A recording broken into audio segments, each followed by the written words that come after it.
Hello, welcome to Swap Meet, the show about the show, after the show, but before the next show. This time, we're going to be going over a full recap of Campaign 2, which I believe is called Lovely Lawrence, Kansas. That's what I named it. Yeah. All right, Elizabeth, give us a full recap starting from episode 1 to episode 40. Yeah. Beat by beat. Well, in Campaign 2... All right, moving on. So, Drew. You did enough talking in Campaign 2, okay? Yeah, I'm ready to take a break, y'all. You did. You put a lot of effort into the world that you made and the characters. Not as much as I was hoping to, but I appreciate the compliment. Also, Lawrence, Kansas does exist. I don't know if we caught on to Still that no fact. idea. Never been there. So that world, I don't live in Lawrence. That part of the world was already built for me and kind of easy to fill in. Yeah, the whole monster environment here in Lawrence, she didn't have to build anything. It's all there. It's all there. Well, I actually kind of based like the monster quote unquote community kind of on the town, like the townies of Lawrence, because I feel like in Lawrence there are students versus the townies, and not that they're at odds with each other, but like No, they're adversarial. during the school year our population increases by I fucking hate it when the students come back. Yeah, our population increases exponentially, and then we have to hear about we have to deal with traffic and more collisions because people don't know how to Honestly, drive. It's only really bad like the first couple months because then the students learn how to drive. I feel like it's way worse when they first move. Like, you've never driven a car in your fucking well, you're life. and I proving hate my you. point for the dynamic that I was trying to bring into it. Was just like, Can I tell a funny driving related Lawrence story real quick? sure. So it just like popped into my brain, like my brain received this piece of information. I remember vividly, I must have been like 17 or 18, and me and my friends were doing something in Lawrence, and in the town we grew up in, there were not any stoplights that had the yellow blinking left turn arrow, and on 9th Street turning onto Iowa, it does. I did not know what the fuck that meant. So I was like, oh, I think I just go. And I remember like turning and cutting off this person who had to swerve and honked. And I was like, I don't know what this means. They didn't teach us this in school. So that was probably my first memory I think I have of Lawrence. Of bad driving. I like Lawrence, but also like Lawrence is a terrible place to live because then you got during the school year, the population increases, like you said, and there's tons of students, there's tons of people everywhere. Then when they all leave, you're like, finally, a breath of fresh air. There's not as much Construction traffic. season. Road work begins on Everywhere. every single major They're doing road road work you're ever going to outside go in your front room right now. Oh, absolutely. Yeah. So it's just like, you never just like chill. Drew left us, so. Yeah. How long did you didn't grow up in Lawrence, did you? No. You didn't grow up in Lawrence either. None of us grew up in Lawrence. Mm-mm. We're a bunch of fucking posers. How long do you consider living somewhere like... I'm from Lawrence. Yeah, I've been in feel like Lawrence it. for 16 years now, which is more than... No, it's a Yeah, little less than half my life. I've lived in Lawrence pretty much longer than anywhere else I've ever lived. I'm at 18 years. I will be here for 20 and 28. So That's crazy. Yeah, so How that's long you been in kind of Lawrence? where my... I'm not in Lawrence. Shut the fuck up. How long did you live in Lawrence? Oh, let's see. This is our special guest, the Mummy. I moved here in 2006, and then I moved back to Kansas City in 2014. Yeah. Did you move here to go to school? I moved out here originally because I was one of my really good friends from high school moved out here to go to school, and so I was my first year here. I was not in school. Mm-hmm. Why'd you move out here, Josh? Because like my best friends at the time moved here to go to school, and I was like, oh. But these are separate friends. Yeah, I didn't know Drew. Yeah. We met through Walmart. Oh, Yeah. yeah. We both moved. You Well, went to school, and then I followed shortly after. Yeah. Anyways, continue your thought. Oh, I just wanted to highlight with the monster student dynamic with the kind of townies versus students dynamic. I mean, it's not as adversarial, but it is, I felt like it was something that we could easily channel given the roles that we played. What is your greatest Lawrence related memory? Like it's Lawrence specific. And I can start if you need time to think. I remember I think I was 22, 23, too old to be going to the Hawk. I'll tell you that. And yeah, you weren't 17. yeah, so. I wasn't underage. We went to the Hawk and it started raining. And I remember we went to, because there used to be and I don't know if it is still there, but under the Oriad, there was a pizza place that had great pizza. I can't even remember what it's called now, but they stayed open until way early in the morning. And it started raining. And I remember running up and down the streets in front of the Oriad in the rain. And I think Joe got cold and like got in a random car and fell asleep, or it was his car. I can't remember, but I just remember like being in front of the Oriad, playing in front of the rain, just drunk as shit after being at the Hawk. I think is a very Lawrence thing. So the Oriad, so the hotel, right? Yeah, up on the hill. So that was the that would have been Slice of History. I think so. Yeah, that sounds right. It was good pizza. I liked my favorite late night pizza in Lawrence was the Wheel. Yeah, Under the bar, I've never actually been in the Wheel. So the Wheel, right across the street, there's a small apartment complex. I lived in that apartment complex. Did you? So like there'd be like days would be like 3 a.m. Like I'd get I'd be not drinking anything. I just go across the street and get some pizza. They call it like the triad or the triangle because it's the Wheel, the Bowl, and the Hawk. Yeah. And we go to the Hawk and the Bowl all the time because you would get what were they called, the Moose Bowls? Oh, that yeah, was just yeah. like 10 different bottom shelf liquors mixed with Powerade for like $3, and it was in those big like movie theater cups. Yeah. Lawrence, Jayhawks know how to fucking drink. I'll tell you that. I have heard like scary stories about like what University of Florida or something, Florida University. They're kind of a big party Florida city. should just be cut from the map. No, I love manatees. I think my favorite Lawrence related memory, I have to say I love that time we were at the replay and it started raining because they have the open ceiling dance floor, and it was just like everyone was just like, it was like, what is it, Step Up? Yeah, it was just like very Step Up. It was a very Step Up moment, and I think everyone was everyone clued into that moment and that vibe, and so everyone like partook in like, we're all dancing in the rain, this is cool, let's all be cool together kind of thing. That was pretty sweet. It was pretty awesome. Go on. He's like, I don't have Josh never memories. leaves his house. I don't know, man. Favorite Lawrence memory. If you don't have a favorite Lawrence memory, what was it like the first time you came here? Yeah, like what's an early Lawrence? Like you're what like, was oh, the this is First time I different came than small to town Lawrence, Kansas. I was driving up to visit my friends who had moved here for school. I was very used to driving in like small towns. We're on the highway.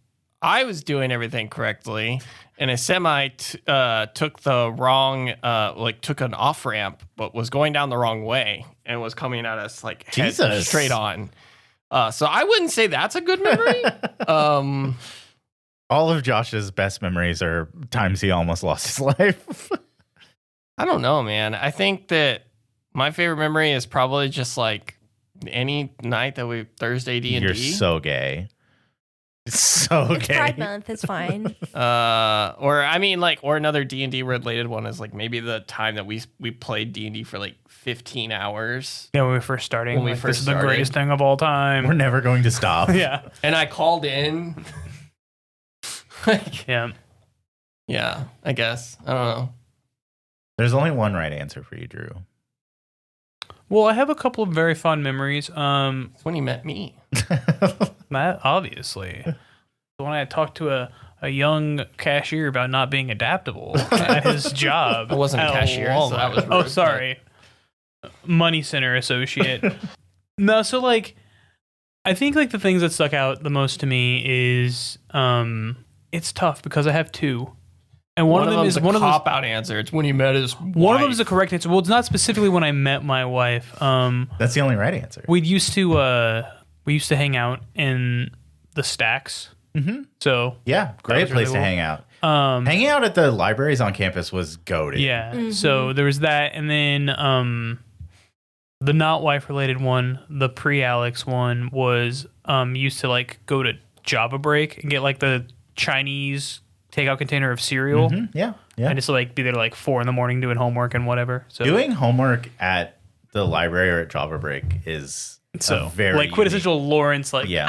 ingrained in my like during brain. the like when they open the libraries for 24 hours during finals week, it's like it's a completely different world. I never set foot in the library. It is a great experience. I spent so much time, and I was a terrible college student. We just hung out there because there was like a coffee shop and I went to the underground. Wait, a lot. which- yeah, the underground. Which yeah. library did you like? I went to- you got cheese sticks from Pizza Hut a lot. Yeah, well, and personal pepperoni pizza. I went to while I did the Anschutz. UDK. Watson Library was my favorite. There was like this really cool spot in the stacks where if you like, because they had half stacks too, there's like one, if you took it down a certain way, there was like a little secret study room. And I was like, I am in like, it.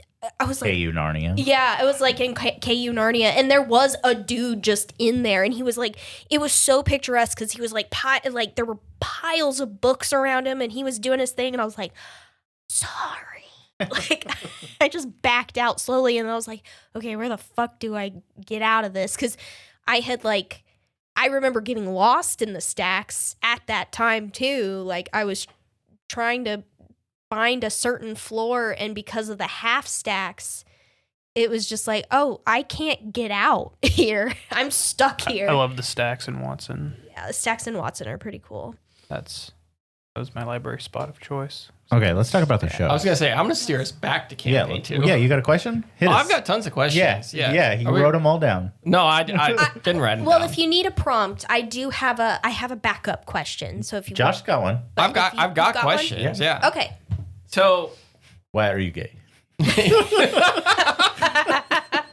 Do you wear wigs? well, I feel like before we get to questions, we should just talk about the campaign though. I in don't general. want to. So campaign 2, we used Monster of the Week as a game system. And Elizabeth, I just was curious, like what led you to Monster of the Week to be the vehicle for this season?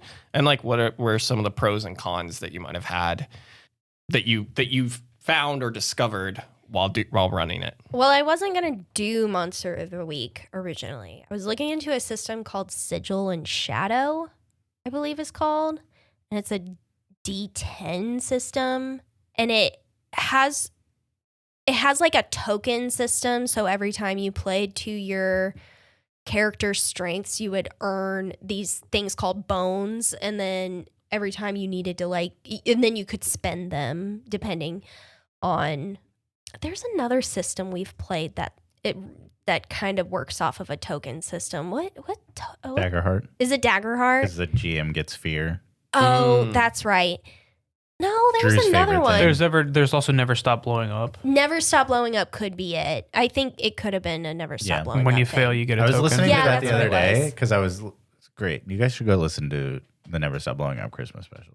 It's a good one. Oh, ours. Yeah, ours. Oh yeah, it is pretty good. That's pretty good. Anyways, go ahead. So I was looking into that, but it didn't. I felt like it was way too complex a system for. Our simple brains.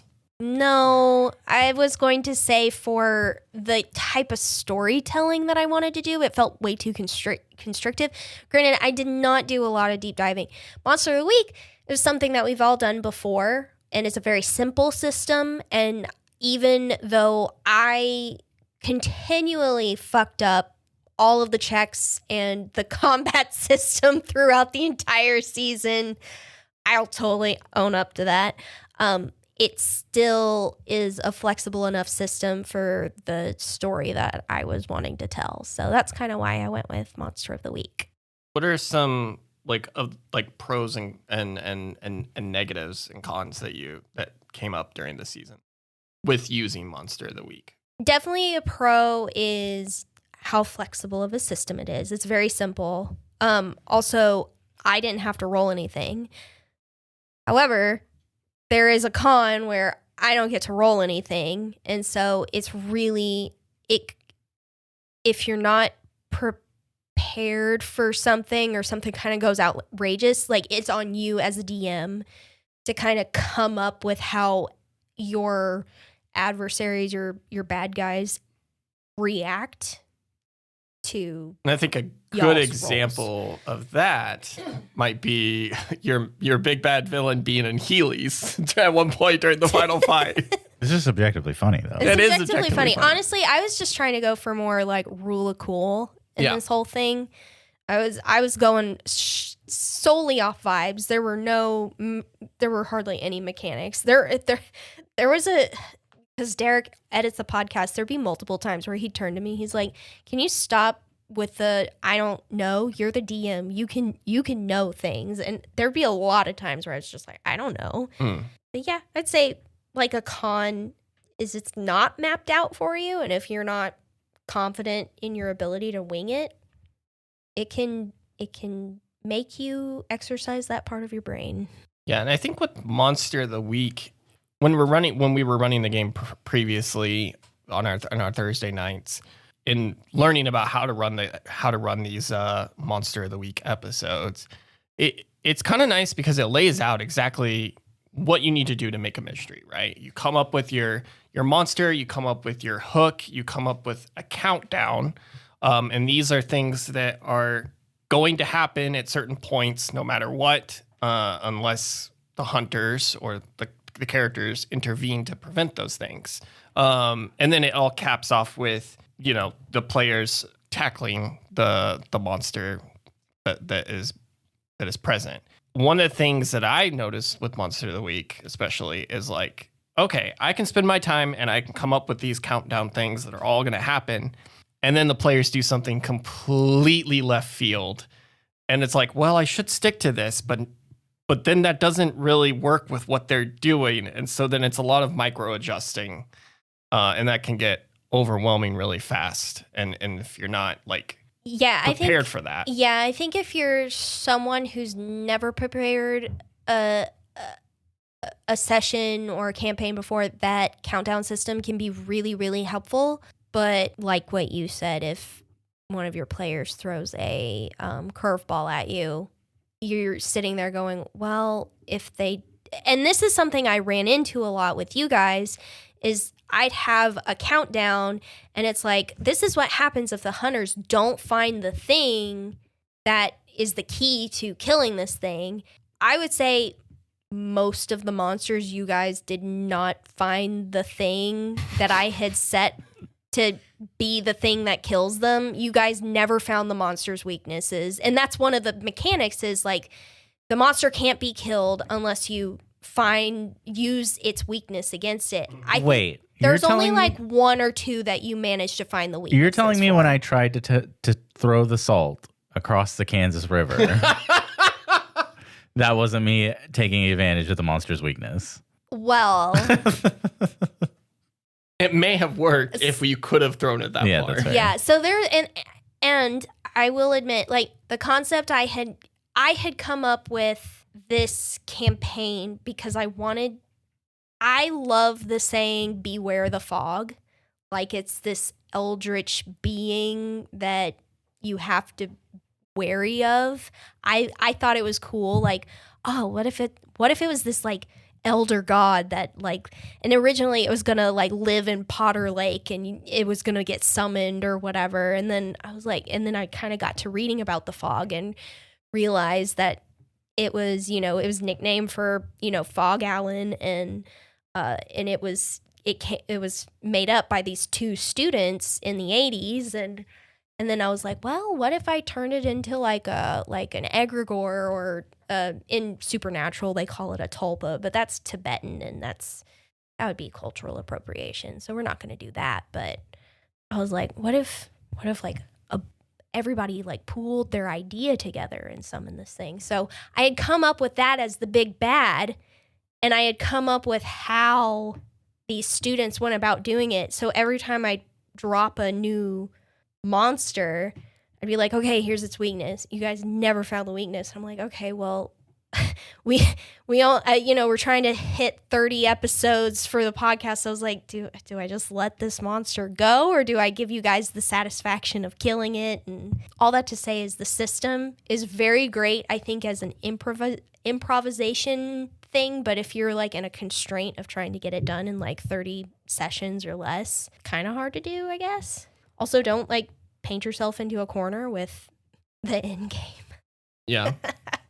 So you mentioned the fog as your big bad. I'm curious because the way we went about resolving that was The power of friendship the and power heart. of friendship and heart, and changing the idea loosely. I feel like we were kind of more focused on what's going on with Drew's character Dumont and Gilgamesh at the time, and maybe didn't pay as much attention to the fog as we maybe should have. How did you, like, when you were coming up with it, what were you thinking? Like, how were we going to deal with this? How did you figure, like, what in your head did you think, oh, this is how the characters are going to resolve the fog problem? This is a really easy question. I didn't. Fair enough. I had no solution. None. I originally had this idea because I had come up with the teddy bear fight club. I was like, oh, what if like Lily has like a Pokeball and they could put the power of belief in that Pokeball and like basically contain the fog into something. So I was thinking like having like a Pandora's box situation probably would be a solution, but I threw that out. I was like, oh, we could do like a containment. I gave you guys Jackie's room. It was the perfect place of containment. It's There was true. probably something in there. you Yeah. know? It was, I was like, oh, there's something there. I was like, oh, Maybe I'll if Dumont introduce wasn't that. so busy fucking I also her. gave you guys, Rick, who peddled in magical wares that you guys could have. Fucking hate that guy. Yeah, like we had Rick, we had Jackie, we had a whole bunch of people who had access. Like Gertrude probably would have had something too. But it's okay. Honestly, that was the other thing is like it's not about the big bad that you should make your story about. It should be about your characters' individual stories. And so I just decided to sacrifice my overarching plot to try to pay attention to you guys more. Which I don't know. question. I guess that's a question for you guys is do you think that paid off? Do you feel like I paid enough attention as a DM to each of your individual stories? Well, Drew, you died. You did die. That's okay. That happens sometimes. Did you feel fulfilled as a player? Yeah. You're shrugging and you're shaking your head no. What? I'm just looking back and forth between people. He This keeps is- writing "I hate Elizabeth" on the wall. I'm kidding. I'm just giving you a hard time, but yeah, no. So I'm fine. Is it yeah or no? What is it? I'm Midwest. I'm Midwest. Yeah, no. I felt good play. God damn it, guys. Sorry, go ahead. I did feel good playing Damon. I was satisfied by how it ended. would you have changed anything about how Damon's story ended if you could go back? No, not really. I didn't have like a grand scheme of like, this is where I wanted to be at the end of the story. I'm just like, oh, this is a cool concept. I'm going to play this and just kind of see how it goes with the story. And then It wasn't honestly like when you had introduced your character idea, I was like, am I going to make Gilgamesh the big bad or am I going to make the fog the big bad? Oh, well, what if one's a servant to the other? And I was like, but which one is the servant? Which one's not?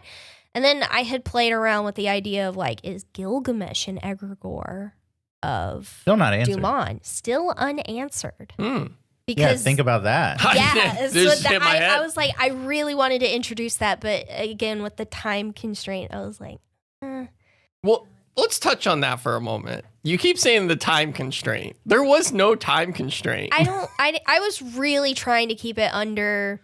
I was like, 30 episodes is not going to be enough, and I was like, I can't do more than 40. Like, we hit 40 episodes, and I feel like if it had gone on any longer, I don't think I would have been able to keep going. Just for my stamina. Yeah. And I mean, that is something that we discussed when we first like came up or put this idea together and started doing this podcast is like we wanted to do shorter form stories. There's definitely podcasts out there that live plays that do campaigns that last 100+ episodes, and like, it's a little long. We wanted to shoot for 30 to 40, but like, it's not a hard number. But it was always funny hearing you be like, we've only got a couple more episodes till we have to finish. And it's like, we just keep going till the story's done. Yeah. It was a oh God, I can't keep doing this thing. I fucking hate it here. Well, it's not that I fucking hate it here. It's just that I had made the mistake of creating such a hard story beats to hit. It was stressful for me to have to like try to weave in everything that you guys were giving me and everything that I had come up with. And The problem is Elizabeth is a serial procrastinator. yeah, that too. And then when you tell her she has to do something, she gets hates it. very upset. I get very upset. I think the real problem is that this group is terrible to DM for. I don't have any problems. You haven't started yet, Derek. Well, for Thursday night. Yeah. But that's different because that's just, that's Goofs and casual gags. goofs and gags Thursday night. This is like, you got to like record and I make it think interesting. It is different to DM for like just like your friends versus like for something that you're These putting people out who there. aren't your friends, I don't like any of you. No, True. I like you guys. It's just like this is also something we're putting out there. We didn't finish everyone else. How Hold on. I'm curious because Oh. Drew, this is a question for both of you, but specifically for Drew. We're going to do a little campaign 1 swap meet here. Oh, shit. Did I you, wasn't prepared. I know you didn't do like a lot of like you're very improvisational. Is that the word? Mm-hmm. Is that how you say that? Well, see, when I was a young DM, I would prep everything. Like, I would sit there and I'd be like, there are 13 by 12 dungeon tiles in this room and this way and this way. And, like, I would spend hours and hours and hours, like, poring over stat blocks and looking at stuff, and players don't give a fuck Well, and just bypass everything anyways. So, I'm like, my that's question for pointless. you, and you can answer too, and I think I already know your answer about this, but in this format where we're recording, did you ever think, how is this going to play to the audience when you were thinking about what you were doing? Did that ever factor into decisions? For me, I don't think I started thinking that way until the end, near Yeah. the end.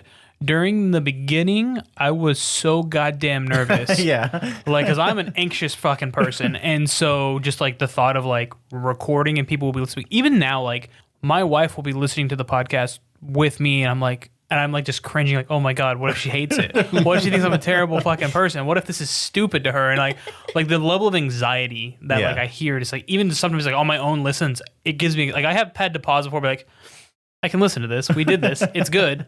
I don't know, just it's a different weird kind of anxiety. But so I didn't really start thinking about that like till the end. I was like, how is this playing out to people? Like, Because it is different. Because, like you said, and I mean, I think a lot, especially as I've been planning for campaign 3 of like, okay, how is this going to play to the audience? But I think that's just because of who I am as a person, and maybe because we've been doing it for 3 years and I edit it and I do a lot of that stuff. But like playing in a group with your friends, you don't have outside people that are going to listen to this and critique it. yeah. And I that's mean, interesting. You can have an adult red dragon step on you as Yeah, a kink, true. and it's Yes, fine. yeah. Or get stepped on as a kink, and it's fine because it's funny. Did you think about that a lot when you were like in the Do you planning? not remember? So you're a very good editor.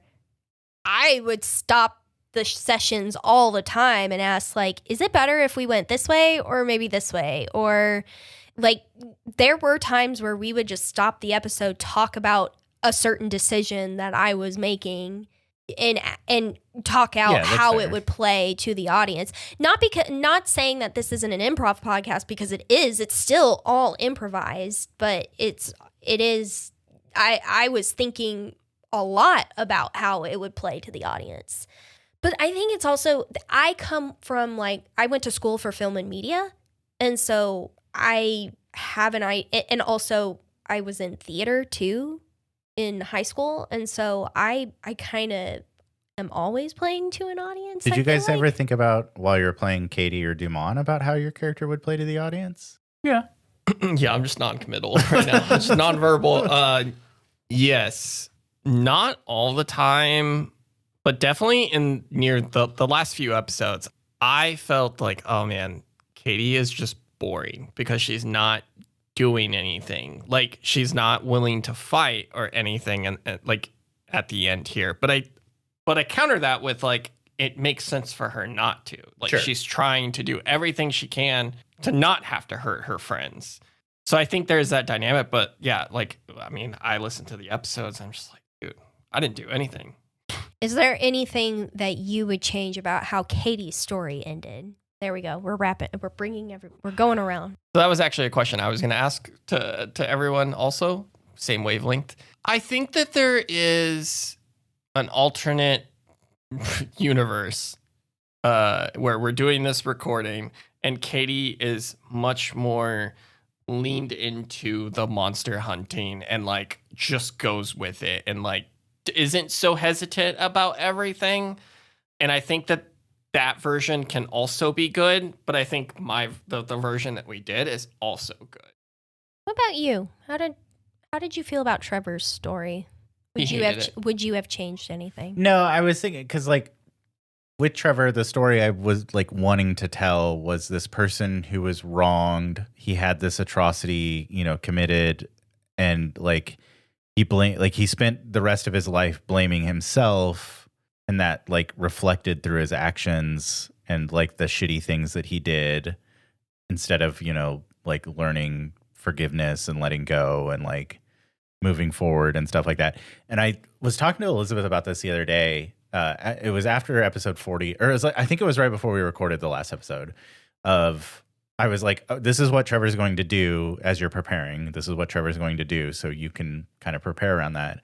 And my thought is like, we ended episode 39 off of with Trevor holding a gun up at V and Katie getting in between and Trevor being like really like menacing and like beating the shit out of Damon. Mm-hmm. And what I wanted to do in that moment was like have him do that little backslide where he's like not being a good person, not showing empathy. I literally said like, Dumont, you see the look on his face of like when he was, going to hunt vampires or stuff like that, to then have that moment where Katie steps in between him and he starts to go back to present Trevor, who's showing empathy, trying to help people, making sure that, nobody gets hurt, the values that Dumont would have instilled in Trevor.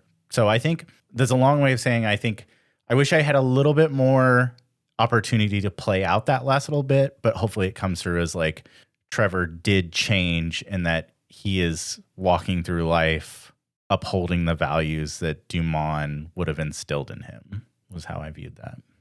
That's how I played Trevor at the end there. So I have another question for all of you guys.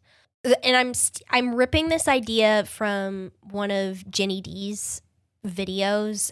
She was talking about how after she does a one shot, she asks her players to give it a star and a wish. So the star is something that you really, really liked about the campaign, and a wish is something that you wish would have gone differently, whether that's the kind of character that you played or something that I did as a DM. So I guess what is something that you really, really liked about the campaign, and what is something you wish would have happened during the campaign? My star is easy. I think legitimately your NPCs are some of the greatest NPCs I've played with in a D&D campaign.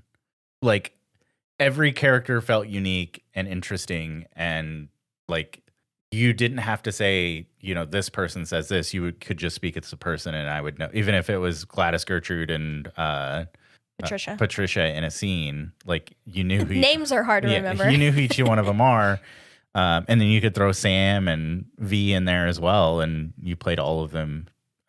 Yeah, your NPCs were fan-fucking-tastic. The wish one is hard.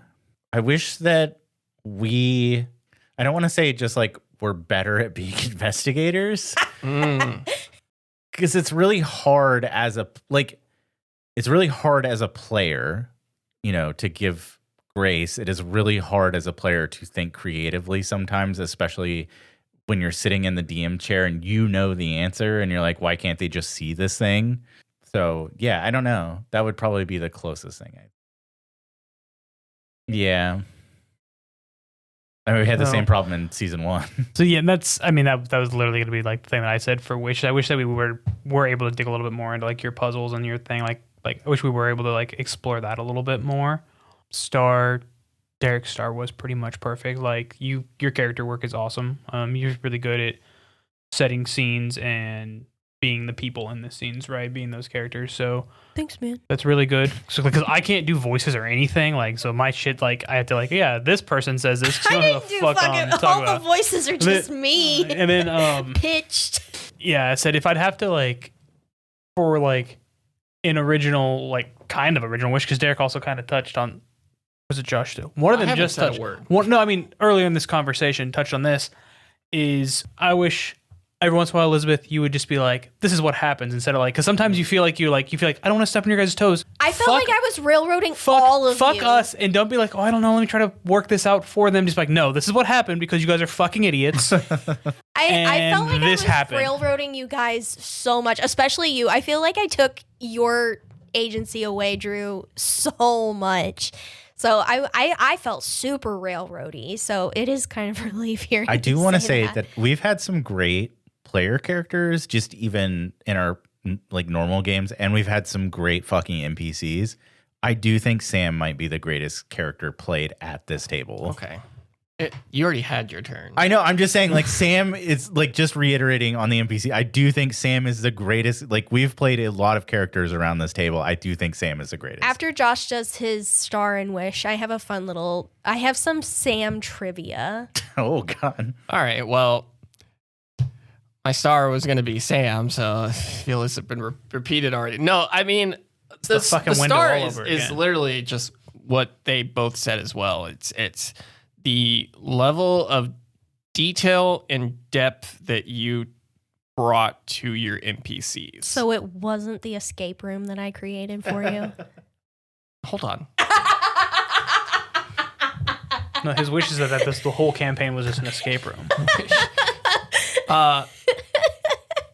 But that's an echo. That's an echo from both of them. And then Derek also said this too: is that Sam, I think, is the biggest star. I feel like he came out of nowhere and is just the best character in the campaign. I think out of everybody. I think a personal star is the fucking the ice cream. Did we go to ice cream for the restaurant? Is that what? No, you went to brunch. We went to brunch. I think you're at the Roost. Yeah, we went to Milton's. We're Milton's, yeah. Wherever we went. The conversation between Sam and Katie and him saying concrete is just like something that I just won't forget. And then I think an easy thing to say as a wish here is that we've explored Katie a little bit further, but I think maybe that is an avenue we're going to go down at some point. Maybe as a one shot, yeah. And I wish Dumont failed more. I can't help how he rolled. I hate the monstrous character. I feel like I took away his agency to counteract how much he I don't think you failed. ever took his agency away. I feel like I took away his agency a lot. Like there were times where like I'm like, yeah, what you did just doesn't work or whatever. That did happen a couple times. a couple times. It was And enough it's to like, make. it's like when she rolls like 14, she's like, it fails. Like, okay, cool. It was Which is fine for like, because sometimes it has to happen. Okay, Like, a couple times you failed, but then it's like, oh, well, I just did 4 harm to my monster, and I can just I've done this because I ran Monster of the Week. You're behind your screen and you're looking at your monster's it's got health. and you're 7 like, boxes. I guess he's just gonna kill it on the next turn. That's cool. Yeah. You know. I wish that we would have hit more of the horse-related humor that we had in Campaign 1. Really severely lacking, and I'm going to be bringing it back in There's Campaign also 3. a severe lack of horses in Lawrence, Kansas. Don't worry, Campaign 3 gonna fix this problem. That's true. That's true. I also wish we had more like talking small pink animals. True. Oh, yeah. That's What was that's your on okay? me. Sam That's on me. facts. Oh, This is what I'm here for. Sam facts. Grab your popcorn. My Sam facts are Sam was actually Josh's idea. Yeah. Sam came from That's me. Sam came Sam from Katie's backstory that Josh sent me in like a little 1-page question. Like I had made a questionnaire for everyone that you all filled out. And I was like, I think it was something like, is there anyone that you're close to or something like that? And you gave me Sam. And this is where the juicy trivia comes from God, do I have it? Are you looking for the answer to the questionnaire? Yeah. I think I have it. Did you send it to me personally? It was in Discord. He notarized it. No, he had his assistant take care of it. I've got it. I've downloaded it 4 times, honestly. I want to read it. I'm going to read it out loud. It's very funny. Oh, yeah. Yo, feel free to axe his ass. Yeah. So I think originally Josh wanted Katie to have to go through something traumatic and have to deal with a dead boyfriend. But I was like, no, what's going to be What if we even turned her funnier? best friend on I her? was like, what's even funnier is if you think this kid is going to die like all the time because of how stupid he is, but he actually just keeps living. Sam has the ultimate plot armor. Because it's too funny to keep him alive. All right, I got a question. Mm-hmm. I want to start with you. Okay. What was your favorite mystery? I think Adventures in Babysitting was my Jackie's favorite. house? Yeah. Okay, because that's my answer too. I think Jackie's house. I think that was the one that I just let myself have the most fun. It has no overbearing to the story at all. And it's a lot. I had based it a lot on Annabelle Comes Home. Do you hear my tummy? No, I was thinking about all of the great, because we get Katie getting married. I didn't get married. Trevor being a priest. All of the separate the Dumont dark fighting a doll. Yeah, Dumont fighting the doll. The dark room stuff was genuinely kind of scary.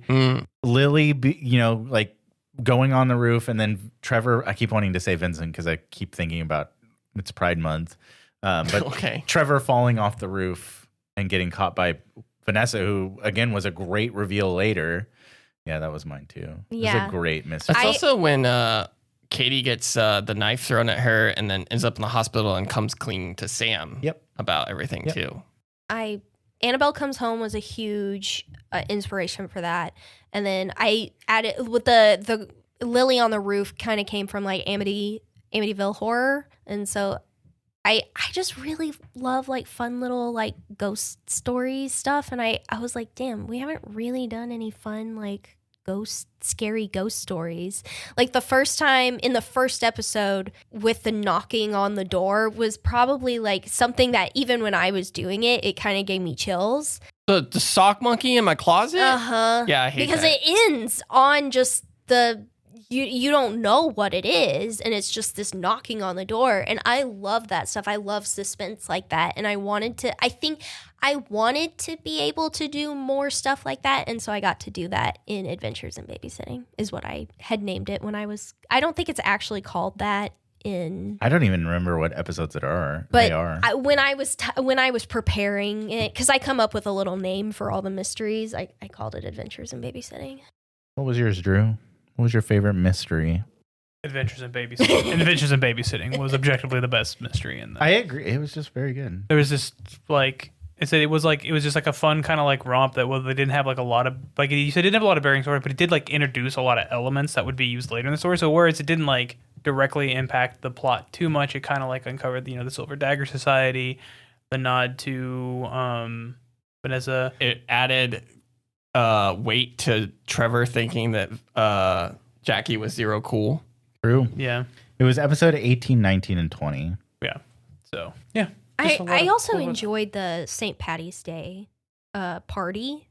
Doing those parts was a lot of fun too. Didn't hate any mystery. I didn't hate any mystery. I liked them all. I think Adventures in Babysitting was just that's also the episode, or that's the adventure, or that's the mystery that happens before shit starts popping off. Well, it's also it's the mystery that happens after shit had popped off, because we had because of your getting back into it mystery. Matthew had exploded.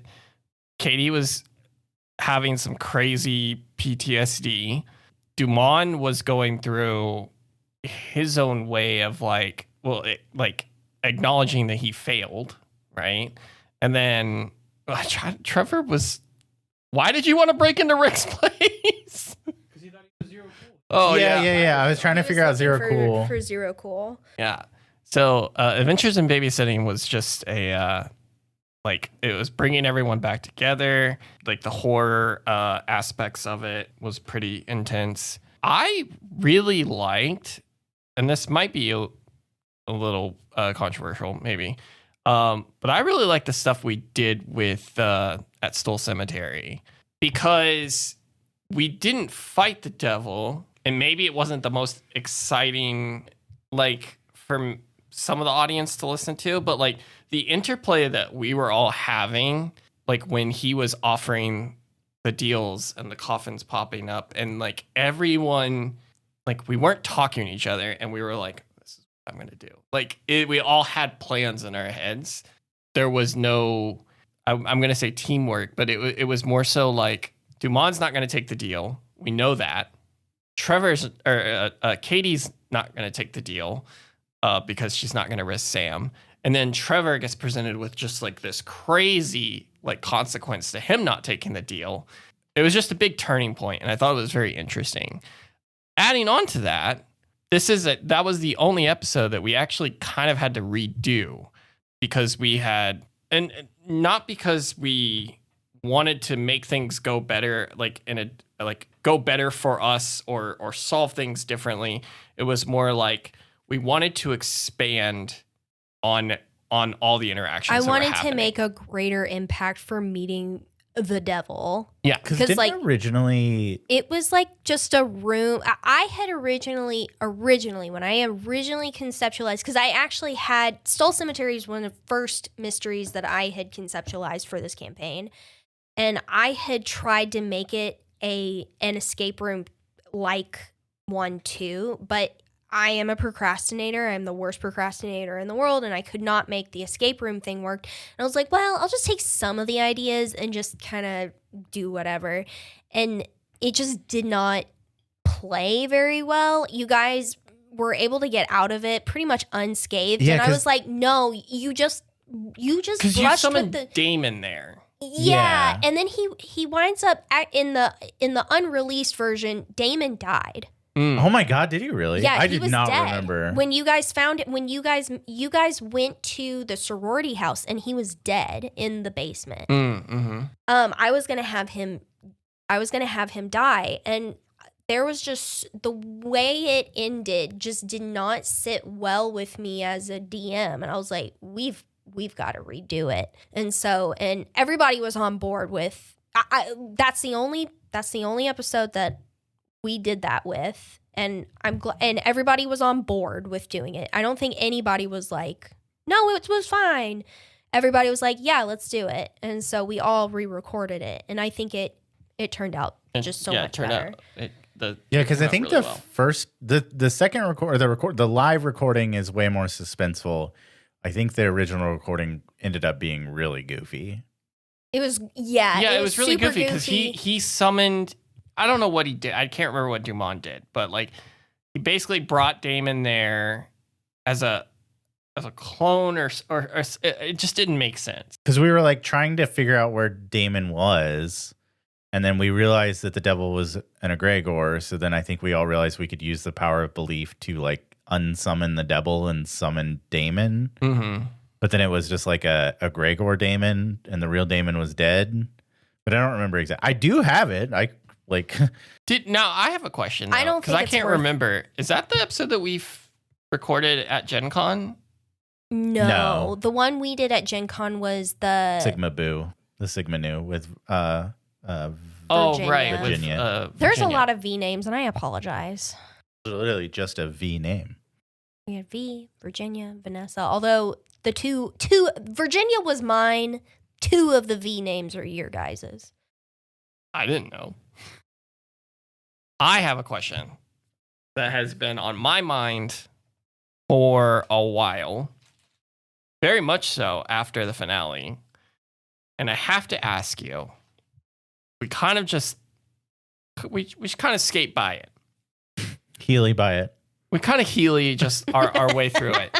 Toes in the air. Because you kind of end off like, oh, and that, it instills a sense of competition, the fog, right? It instills a sense of competition for years to come, yada, yada, yada. Then we go into the epilogues. Sure.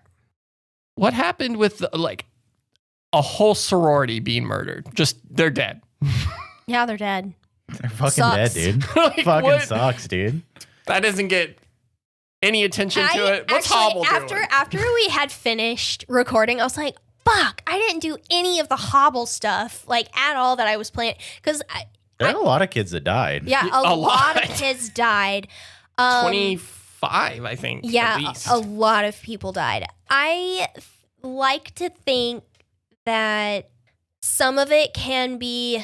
I was going to bring this up with you too, but She explained it already, guys. I'm just saying. The gas leak and the house exploded? No, she explained it already. The sorority, yes, because we set a fire on the house. We burned that house down. yeah. But no, she already explained it. If you guys were paying attention, you fucking plebs. The whole point of the fog was unlimited power with no what? Consequences. She said we can get everything we want with no consequences. The power was not just the power to do what you want. It was to do it unhindered by consequences. So, fog magic, dog. She said there'd be no consequences for the terrible things they did. No, she said that in the description of the fog. Okay, Drew. She said it though. Go listen to the episode, dog. Being hindered by your morality or your guilt, because people die, but it's absolving you of that guilt that comes with it. No, I'm sure Susie Marshall's mom and dad are like, it was the fog. No, well, because I had also liked the idea of, I'm sure everybody's seen those viral videos of after a sports team wins, the town is just fucking demolished by the fans. And that was something that I really liked. That's a force. That is mob mentality. That's a force. It doesn't give a shit. Literally the drunkest I've ever been in my entire life was the 2021 Exactly. 22 championship when KU won. Exactly. That's what I'm saying is there's nothing to get in your way of doing whatever you want. And so that's kind of what I was thinking. And one of the things that actually irritates me about KU is we destroy a goalpost every fucking time we win a football game, even though we don't win that many. I was going to say, it doesn't happen very often. But it's so expensive when it does happen. It legitimately pisses me off. And so it's I wanted that to be channeled through the fog too, in what it can do. But back to your original question is what happens? How does Hobble clean it all up? I think she's going to have to attribute it to separate things. She can't make it all connected. I think that she can attribute to championship madness a little bit, but she's going to have to get creative. But Hobble's been doing this for a while. Even though she doesn't necessarily acknowledge maybe she's a monster herself. She just doesn't acknowledge it because That's crazy. That's the wildest thing you could have said in a swap meet. That's crazy. Yeah, she could have been. I don't know. I considered that too, and she's just super on the down low, Any other things we want to hit on? Who's your favorite Season 2? non-Sam NPC? Probably Gertrude. That's a good answer for you. Even though Katie is terrified of her. Josh doesn't. He's not scared. Josh is scared of Gertrude. No. No. No, you, man. Drew, who's your favorite non-Sam NPC? Baby J. Oh my god. Oh, JJ. Mine's Eddie, but I think it's just because Trevor had a lot of great interactions with Eddie. That's we the didn't incorrect answer. we didn't get to spend a ton of time with this NPC, but I really liked Melody. Oh, Melody Brown? Yeah, Yeah. just She's the old lady, right? the sweet little old lady who did That the owns Lego toy store. Yeah, the toy store lady. that runs the fucking Gundams. Yeah, With her husband Harold. yeah. I just thought they were neat. They were pretty neat. They were cute. I was coming up with so many NPCs and I was like, why am I doing this to myself? They're all so cool. I wish I could just keep bringing them back, but I don't know. One of the NPCs that I wish we could have saw more of is Parker. So Parker's a changeling. I had come up with a really cool idea. Just dropping crazy lore. What the hell? And that is, so Parker is Drew's imagining. He was in Drew's backstory that he had written up for Dumont. He said he's a changeling. I thought it would be so cool to have a moment of like maybe one of you guys were intimidating Parker and then you'd get to see his changelingness. I have this cool idea that he'd be like a cuttlefish and he'd have like those little dots of pigment like flow through his skin. Cool. And I'm like, oh my God, that'd be so cool if he was like a fish person as a changeling. Cause yeah, cuttlefish can change their colors and I wanted to really do it. Don't hurt me kind of thing. Was Rick a monster? You're just dropping random lore right now. Everybody was a monster. I don't think I had assigned a monster to Rick, but I think I was gonna like. I don't think have time so. For it. He's too busy. Drew, you have a question? Who was your favorite non-Sam NPC? I really liked doing Gladys. She was a lot of fun. No one's scary that Patricia. I thought Patricia was fine. Oh wait, no. Gladys is a spider lady. Isn't Okay, yeah, no. Patricia was scary. Gladys Patricia was fine. Was scary. Elizabeth takes on this like whole persona when she was doing Patricia like line. She's like, so difficult to get into though, because like there'd be times where I think in the end. There was a couple of lines I was like, I can't get into her right now. And it was something that needed to like, the response needed to happen like right then and there. And I was like, I can't get into her because she takes like, it's like fucking Dr. Jekyll, Mr. Hyde for me. I didn't even think about it when we were doing the finale. And then you drop this and just move right along. And I started like, my heart was sweating. And it's when Patricia is okay with one of her dominoes being in the little Jayhawk. And I was like, oh my God, Katie took that domino. And I was immediately panicked. She's okay with it now. Yeah, for now. What you guys think of Zombie Jesus? I'm biased, so I can't answer. What was he, vampire zombie? Wasn't he vampire Oh, Jesus? yes, Vampire Zombie Jesus. Great album name. It was. I think the ending to that little arc of Dumont setting Vampire Zombie Jesus on fire is probably one of the most like visually cinematic scenes, I think, outside of Jackie's house.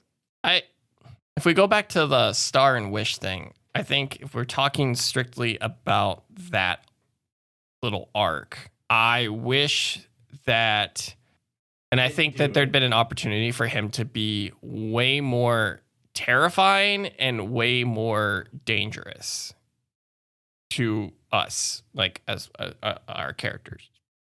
That concept was born from Derek and I came up with that concept for a scary movie is a lock-in for some church kids. And Jesus comes back and kills them because he is risen. Jesus comes back. It's literally predicated on the cinematic joke of zombie vampire Jesus walking into the room and one of the characters going, Jesus Christ. And that's what that whole movie idea was predicated on. Nice. Because that's funny. I thought I did that. I did that arc for you. I know. I appreciated it. Did you? Yeah. I feel like you didn't because Trevor. You're shaking your head. Trevor, right now. I keep writing I hate Elizabeth on the wall. No, because Trevor takes Katie's advice and starts believing that he's not a vampire. It's so stupid. He absolves you of your sins. I forgot if that is. I forgot that at the end. I was thinking about Dumont setting him on fire with the olive oil. I forgot when he dies, he turns into a big light and absolves us of our sins, and that's why Trevor's not a vampire anymore. Yeah. Okay, yeah, that is up there. That's a pretty good arc. It was a good arc. Yeah, that's a pretty good arc. Church lock-in was a good one. Were the kids' last names an anagram? Yep. Fuck me. What was it? So if you It's wheat something. What? No, if you go in the order of all the victims, Actually, hold on. Let me grab my notes real quick. Remember how we got all the kids' names and we were trying to figure out if the last names were trying to find an anagram. Yeah. I was trying to find who was finding it. You both were desperately looking There for is an anagram. there is an anagram in their last Oh, names. there what? Yeah, I remember this. You guys couldn't figure it out. I'll tell you what the anagram is. Grab the. Elizabeth has a fuck ton of notes. By Yeah, the way. I have a shit ton of notes. Okay. Phelps, Houghton. So I wanted you guys to look at their last names. Phelps, Houghton, Atkinson, West, Elliott, Barker, Owen, Thomas, and Palmer. Phelps, Pay, Heed. I never would have fucking got Who, this. Enter, beware of the fog is how I did. Well, because wheat is in there. I was trying to make a word. Yeah. And they all yeah, stood for a letter. honestly, as I was doing it, I was like, I don't expect them to get this. This will just be like a fun little thing if they do put it together. So I didn't actually expect you guys to get it, but I did use the pay heed to help inspire the last names of the kids. I had come up with the last names based on each of the letters. So that was something I did. When did you know that V was going to be involved in this? So so I had that's a good question. Dark willowed my Buffy. Yeah, that's a great question, Josh, and I'm so glad you asked. No, so originally I had come up with an NPC named Zoe Palmer. She was going to be like a student in Dumont's class, and she was going to be showing all the signs, but it was going to be super subtle. And just the way you guys were playing and how the story was playing out, I didn't really have a chance to introduce this NPC. And so I probably decided it was way before the St. Patrick's Day parade or St. Patrick's Day party. I think, I don't know. Where's my timeline? Elizabeth killed so many trees in the making of this campaign. Shut up. Remember when she took a book from that dude's I know, house? crazy, dude. The nice gentleman who let us stay in his Airbnb at Gen Con. I did not take the book. I just used it. I put it right back where I found it. Right back into her bag as she left the Airbnb. It was about the Navy. I think that I decided probably right around I think maybe right before Matthew died. Oh, That's early on. I was still considering it around that time. And I think I still was considering it through the St. Patrick's Day storyline because you interact with V and she doesn't know where Damon is and she's like distraught. Mm-hmm. I was trying to play it cool in case I changed my mind. And I didn't want to bring too much suspicion to V So, okay. too early. That brings up a good point. I knew it all along. Even before me. I sent her to be punished because I knew she was an evil villain. That's crazy. Yeah, Just saying. Dumont's slander was misguided. He was right all along. Uh-huh. No, that brings up a good point, though. So, did V know, like, Jade turned Damon into a werewolf and, like, almost killed him? Like, were they working, like... We don't really know how I don't really know the either. villains They were independent. They all had their own. They were compartmentalized. They were all doing things their own way. Yeah, like I think V. Well, because there's a moment when I say, like, when I tell V, you know, hey, does Damon know someone named Jade? And then, like, she's like, what the fuck? You know, like. Well, she was playing the part of jealous that girlfriend. part she was kind of playing. Like I think if you go back and listen and knowing V is in it is up to something, she's playing a part because those are all her people, those are her friends and stuff. I think that in terms of what I think like what Drew said, they were all separate doing their own thing, but like when her and Damon would come together as like boyfriend and girlfriend, I think they would like maybe talk about it, but they wouldn't. The whole point was for them to be separate from each other and not necessarily know too much about each other so they can't like give up the other person. So like when you guys would question each other or each of them about each other, they legitimately didn't know most of the time. These were people with completely different majors, so they didn't really interact with each other outside of their pep squad or pep club or whatever. And so, I mean, that was really the only time they would hang out is right after games, you know. All right. Another question regarding the campaign. How did Matthew get the dagger in the hospital? Monkey. Little fun fact. After Dumont sent V to go play at the Cromwells, she was able to use Trevor's amulet to sneak past the Cromwells and steal a domino, put it in the monkey, and let it do her bidding. And one of them was to sneak the dagger to Matthew. I'm so glad you asked. We never figured that out. I still haven't figured it out. It's magic. It's crazy. You didn't know that. No, but we knew the hex bag was missing. We never pulled those strings. Yeah. No, yeah. A lot of the stuff like I had kind of come up with. The stuff that you were asking, I hadn't come up with, but then the stuff that you never asked about, I had. It was there the whole time. It's crazy. I have a Dumont question. Mm-hmm. Now, would Dumont take water breaks, or was it like 7 days start to finish? Oh, like there'd be like food and water there. But like, You know, just when you like go to change position, you like grab a grape or something, grab a couple grapes, sip of water, some cheese, maybe. Yeah. Okay, these are the burning questions that I had. Poor Jackie. Honestly, like she didn't get the closure she needed. Yeah, we never really got like a Jackie Dumont I thought about payoff. that too, and I was like, no, this is Not about everything Gilgamesh. has to have a payoff. Yeah. Maybe Jackie was Gilgamesh. I Like, don't we know. never found out that Jackie was zero cool. What the fuck did you just say? Kidding. I'm totally kidding. Any final thoughts? Okay, so actually I have one last question.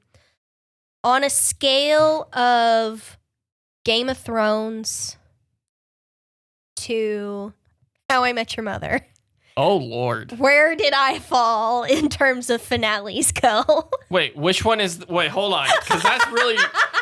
Wait, hold on. You said Game of Thrones on one side and How I Met Your Mother on the other side, and you said finale. Uh-huh. And they're both notorious for having really bad finales. Oh, so you're saying it doesn't fall on that spectrum? No, it's right in the middle. Rushed and doesn't make any sense. No, I thought the finale was... I thought Dumont and Gilgamesh's story was very good. I thought it was like a big epic ending for... I mean, I don't think the campaign felt like D&D epic level, like you're like telling an epic story in like the genre of an epic, not in the like, oh, it's so epic, you know what I mean? The ending with Dumont and Gilgamesh felt like the ending of an epic because it is obviously based off of an epic. Yeah. Which I think Also- was good. Came in clutch with that. I was going to Those ask episode everybody names. what their favorite episode title was, but that would require all of you to look at the episode titles. So you can do that. I liked still. episode 40, is the title. The Epic of Dumont, yeah. I mean, it's just another campaign, Derek, where you really didn't miss at all with the name of the episodes. I don't know how you do it. I do a lot of heroin. Um, I do ayahuasca right before I think about the episode name.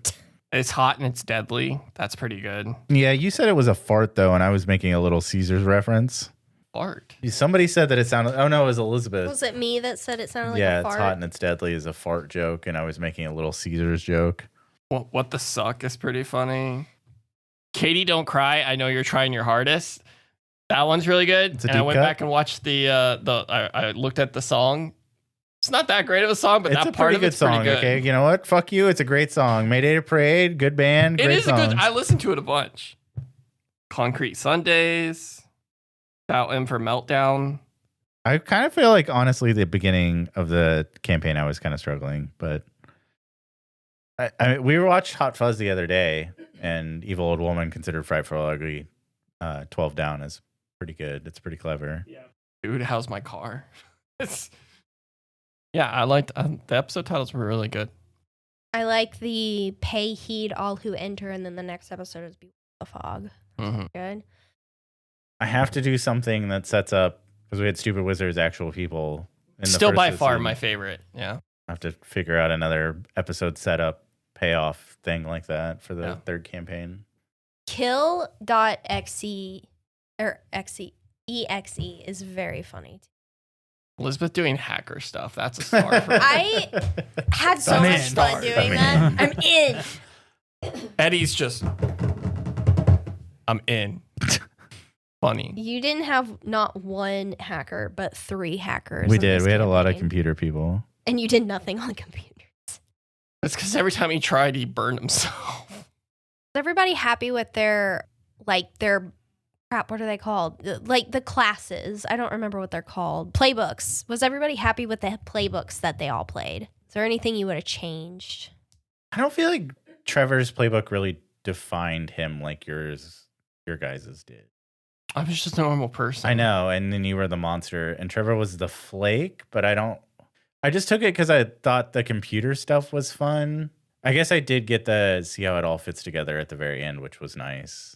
Yeah, I don't know. Well, no, it makes sense. Like, I think with Trevor's, it makes more sense for his, like, because Trevor obviously, like, had, like, kind of a big transformation from, like, what he was at the very beginning to what he was at the very end. Sure. I feel like early Trevor, like, who is obsessed with researching monsters and, like, being, like, because I see the flake as a person with, like, the strings in the newspapers, right? And they're literally like, how does this all connect? Like, I see, like, Trevor totally being, like, the whole supernatural thing where, like, he gets, like, an obscure paper clipping and says, like, person found in woods with gash and neck. And he's like, how does this, and, like, Vampire. him, like, going, yeah, Dinkelberg. exactly. So I feel like, No, I think, yeah, early Trevor. I don't know. I felt like I outgrew my playbook. yeah, that's what I'm saying. Like, I feel like you, like, went past it. Yeah. And then I was able to use my sharp as my tough, and then I was back in. I was no longer bad at fighting.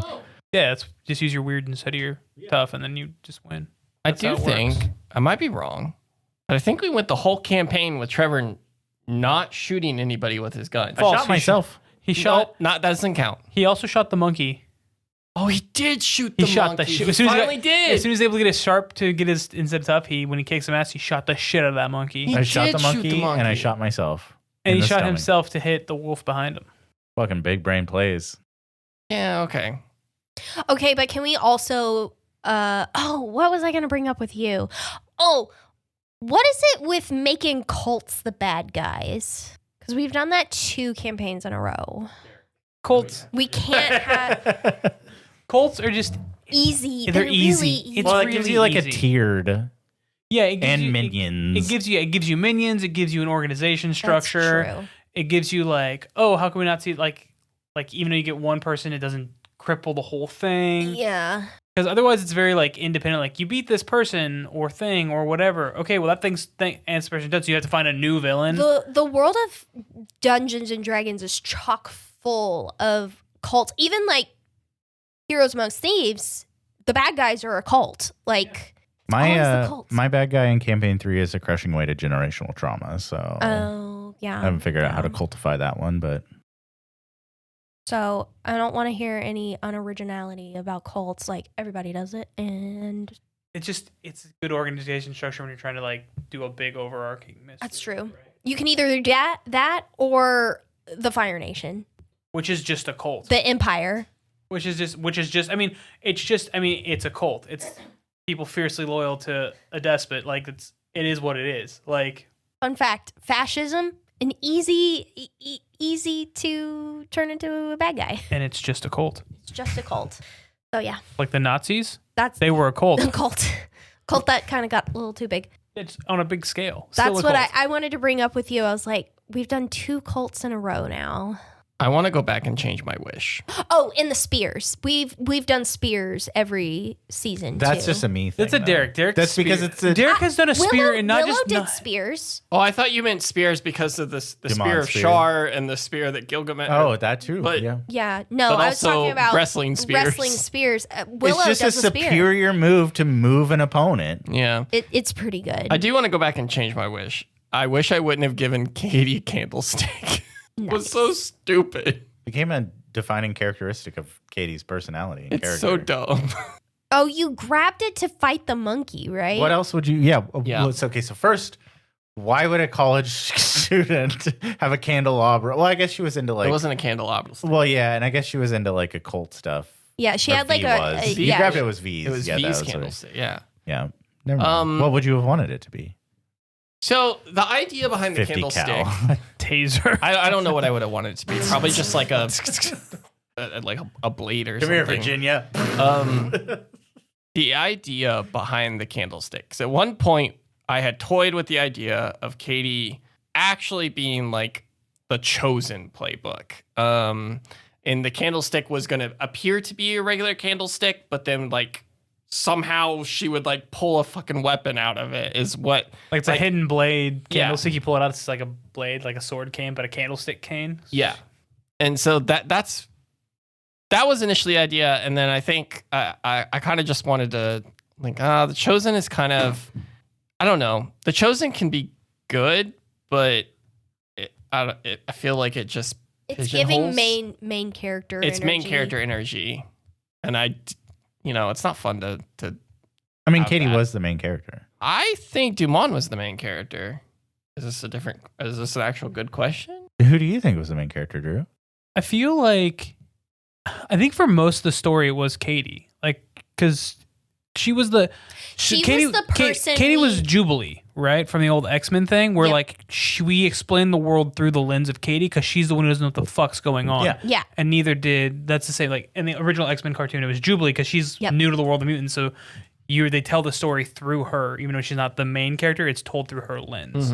Yeah, I got Dumont's death as like a passing of the torch, Obi-Wan dying on the I Death just Star took kind it- of thing. Dumont is the It main was- character because like everything was it all revolved around Gilgamesh and Enkidu, and then also it's it's how I just tased Jaws. See, you should use the taser. it's the impact that Dumont had at the end of the story on Trevor's character, on Katie's character, and where they go from there. Well, I'll say this. I think obviously Dumont's story is done. I think Trevor's story is mostly done. I think this would be the origin story for Katie. Yeah, it's absolutely the origin story for Katie. I don't have any more I would want to tell about Trevor. Katie can have her own spin-off show. Yeah. My symbol. Oh, and that was another thing I was going to bring up to you. You said I was missing my Giles. The Giles is Jackie. Oh yeah, you're right. You're Yeah. right. I was thinking Dumont, but Yeah. Jackie's a good Giles replacement. That makes sense. Yeah. Okay, I think I have gotten everything I needed to off my chest. I think so. Are you guys content with moving on from campaign 2? Guys, I think we need to re-record campaign 2. There's just some major story beats we need to go back and Yeah. visit again. We just gotta start over season 1. There's season a episode 1. poll out there right now to just make Elizabeth the DM for every season. Actually, if you are our Patreons, first of all, thank you very much. Also, finish your questionnaire so I know what mini I need to paint for you guys, because I will be painting minis while I am not DMing this campaign. Also, I do want to be clear that the offer still stands. It's queer. The It's Pride Month. Let me be queer. Who does that in the Obama voice? No, Let me be queer. Do all Dumont's assignments. I will get you something. I have something to. I have still have some assignments to grade. Somebody has been doing them. I have. Hell yeah. I have several to grade still. Every single one is See, a it's all or nothing. and I will get you something great. It'll be worth it. It's going to be a life-size silicone sex doll of Josh. Oh God, no, no.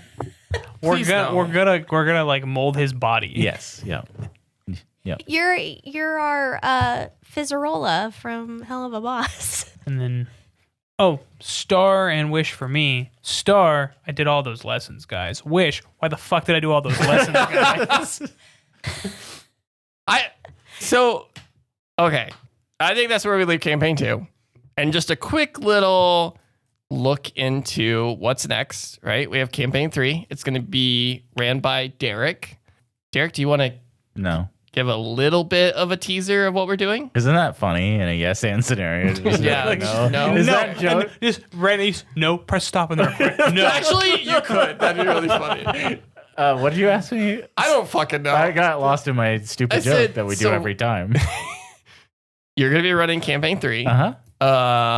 Which we've kind of talked about. There's some behind the scenes stuff out there on the Patreon. Did you want to give a little Could join our Discord. teaser into, I don't know why I said, did you want to give a little teaser into what campaign 3 is going to be? In a world where world is no longer a world, these 3 gay cowboys of the night. Oh yeah, that's pretty good. Yeah, that's a good teaser. Yeah, it's a vampires and shit in a future apocalyptic Western world where the Camarilla has manufactured the downfall of humanity in order to reshape society to protect the masquerade and to protect their interests. They're living a very like Victorian bourgeoisie lifestyle, while humanity and lower class vampires are struggling to survive with limited resources and water. It's set in Dodge City. I want to hit a lot of Western tropes. We'll see how far we get.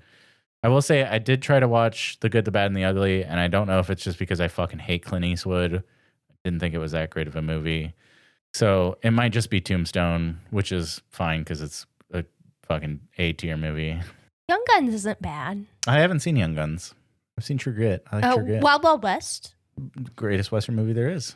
And when is campaign 3 starting? Blazing Saddles. How could we forget? I will say Blazing Saddles is not my favorite Mel Brooks movie. It's not my favorite Mel Brooks movie also. What is my But- favorite Mel? Is it Spaceballs or Young Frankenstein? Young Frankenstein is probably... I don't like Spaceballs that much either. I do like Spaceballs. As we're going on that tangent, I was trying to walk us I out know, of here. but now we're talking about Mel Brooks. I like Robin Hood Men in Tights. Oh, I forgot that was Mel Brooks. There's times randomly where I'll just be like, Oh, tights. that might be the answer. I forgot that was Mel Brooks. Is The Princess Bride's not Mel Brooks. He's just in it. No, it's not Mel Brooks. No, I thought he played the witch. Billy Crystal plays. I thought Mel Brooks plays an old lady in one of the movies. No, who's What? I haven't seen The Princess Bride in forever. Maybe it is just Billy Crystal. that? Is an S tier movie. That's an S tier movie. You know it's a great movie? Boondock Saints. The Boondock Saints. Hey, so Derek, when is campaign 3 going to be hitting the feeds? Right after we get done watching The Boondock Saints. So this all depends on Josh when we're going to start campaign 3. You can end this anytime. What is Monday? I don't know. No, I'm talking about your Boondock Saints torture. No. All you got to do is watch it. No. June 22nd is when the first episode will be airing, which we're not recording right after this because nobody's made their characters yet because everybody's procrastinating. Actually, it's just that making a character is really difficult. Did make my character. Oh, I made my fucking character. I made, hold on. I made my character when you first said we were going to do this like 6 months ago. I don't know where the character sheet is, so I have to make my character again. But I have created my character. He is somewhere. All right. Well, that was our campaign 2 recap. We vamped and talked about a lot of different tangents. We're gonna vamp in campaign 3. We're gonna vamp in gonna campaign vamp. 3. Bringing There's back probably gonna be horse horse humor. parking. Oh, I've got horses in the opening monologue. Hey, listen, Okay. listen. It's the future, and there's horses. There's gonna be horse parking. Yeah. It's the future, but also the past. And they will be validated. So thank you for listening to this. We really appreciate everyone who listens to us play this stupid little game that we do. And Except for the one of you, and you know who you are. You do know who you are.